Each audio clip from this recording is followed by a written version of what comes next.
A Step Towards Digital Equality. This is a group project by Eldon, Catherine, Sharon, Clark, and Christy. The scenario for this project is for our group to be members of a digital inequality task force hired by our state superintendent of public instruction. She is given a special allocation of $5 million to address digital inequalities in the state of Arizona, and she wants the task force to consider and rank 7 options.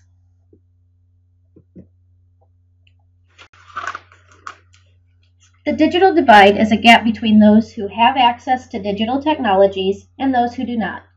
Although worldwide the amount of people using the internet is increasing, a significant gap still remains between the developed and developing world. Many developing countries still face the challenges of the availability of broadband networks as well as the high prices of internet access compared to the monthly incomes. Although the U.S. ranks in the developed world, we can find the digital divide and its challenges affecting people even in our own state of Arizona. According to DiMaggio and Esther Hergede, in the paper From Digital Divide to Digital Inequality, Studying Internet Use as Penetration Increases, attention should be shifted from digital divide to digital inequality, where we refer not just to differences in access, but also the inequality among people with formal access to the internet. Digital inequality is the result of 5 different aspects, including technical means, how fast an internet connection is, the age and capability of a device or software that allows users to see quality graphics and stream videos, the autonomy of use that addresses the availability of the internet, where one has to travel to use the internet, and the limitations for some because of filtering and monitoring of websites. Social support networks address the amount of assistance new users have when using the internet or computer for the first time. The purpose for which one uses the internet varies greatly and adds to the digital inequality. Lastly, the internet skills a user already possesses also plays a role in the discrepancies between users.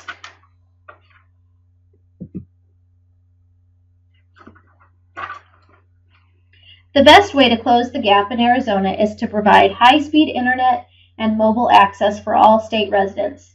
The option would eliminate a monthly bill that may otherwise prevent a family from having the internet. Families can access the internet by any device they own, whether it be a cell phone, laptop, iPod, tablet, or desktop. It provides access to information and people all over the world right in their homes.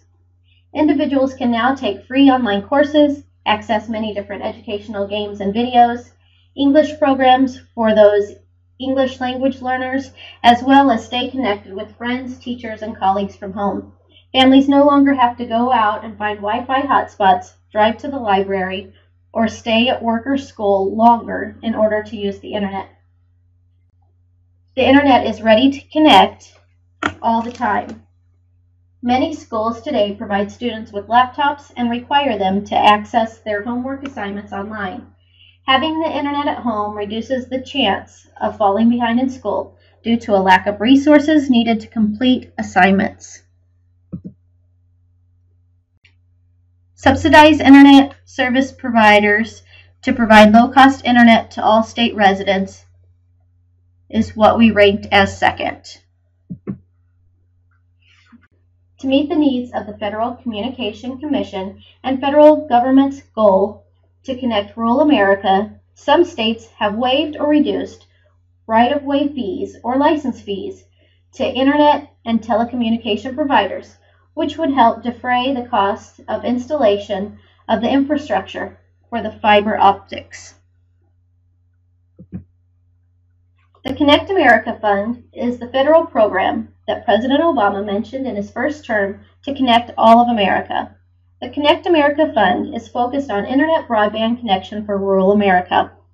Funds are dispersed based on state percentage of non-internet access in each state and the percentage of population that does not currently have access to the internet.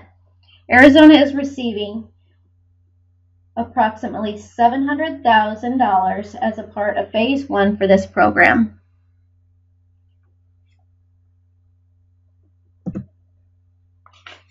Quality Job Tax Credit Program and the Arizona Accelerator Fund offer millions of dollars in tax credits for job creation in Arizona.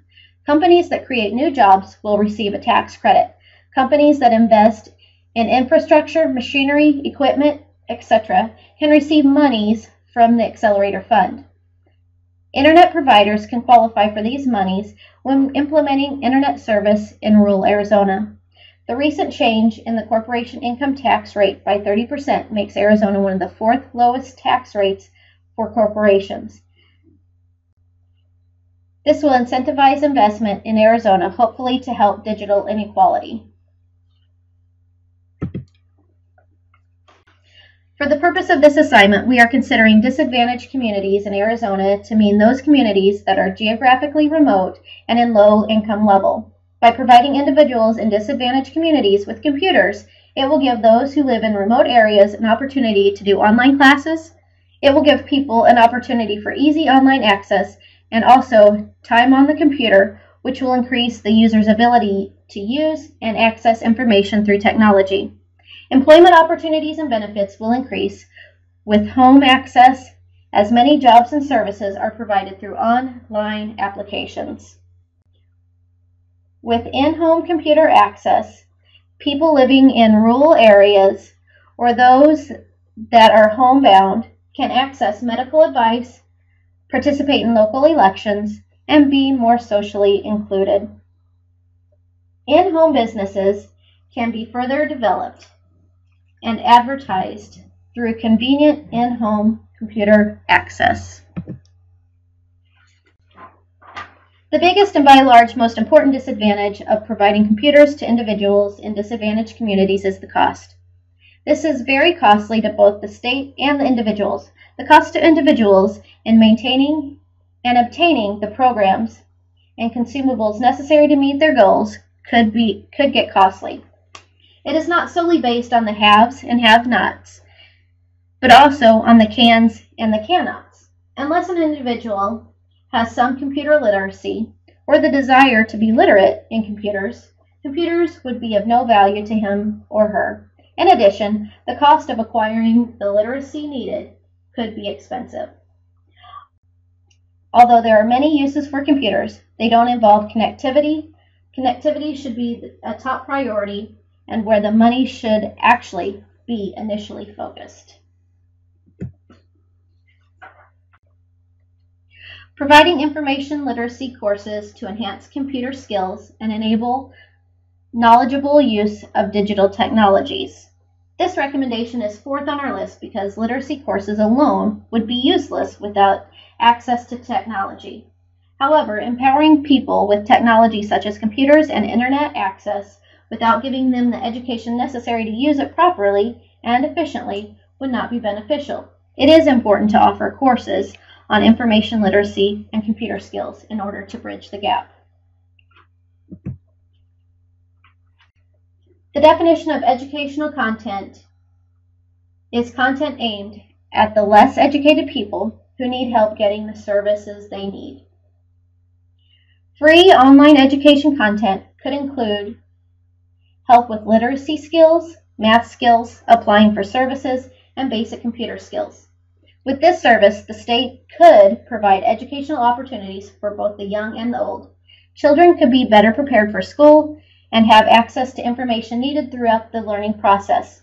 Adults can use the service to help start and possibly further their own education.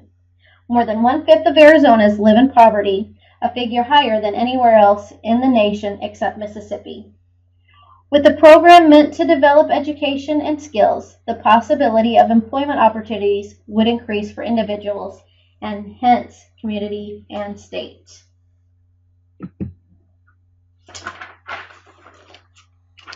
The problem with offering free online education content is access. In the state of Arizona, there are many remote communities that do not have internet access, making it difficult for people to get to it.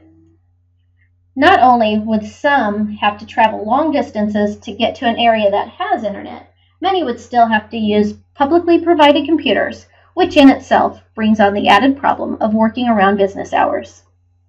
In providing this service, we could be at a high risk of not being utilized. Many people in this group, for whatever reason, may not be only can-nots, but also will-nots. In that case, we are limiting the service to a high-risk group of people that may not take advantage of the full benefit of the educational content. Lastly, should the state develop a seemingly biased program, or should it stay loyal to its state mission and develop a program that focuses on the majority of the population rather than any specific select group?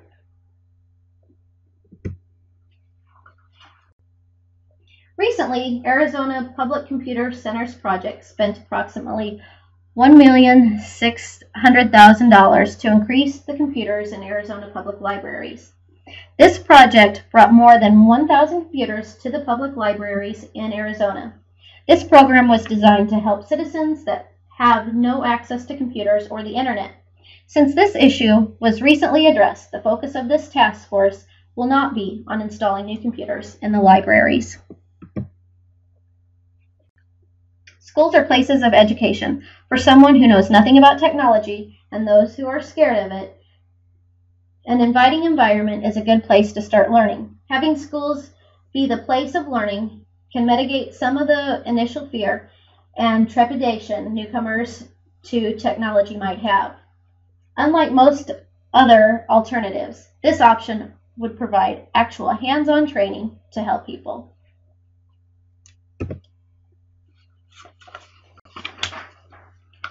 When all options are taken into consideration, extra staffing, resources, and public school time have one main detriment: the added strain on current public educators. This particular option would unduly tax current professionals when initiatives addressing digital inequality should be lightening burdens, not adding to them. The responsibilities of the other 6 options can be mitigated significantly by other stakeholders. In approaching digital inequality, it is most important to bring all options to the table, as the 7 options of this presentation do.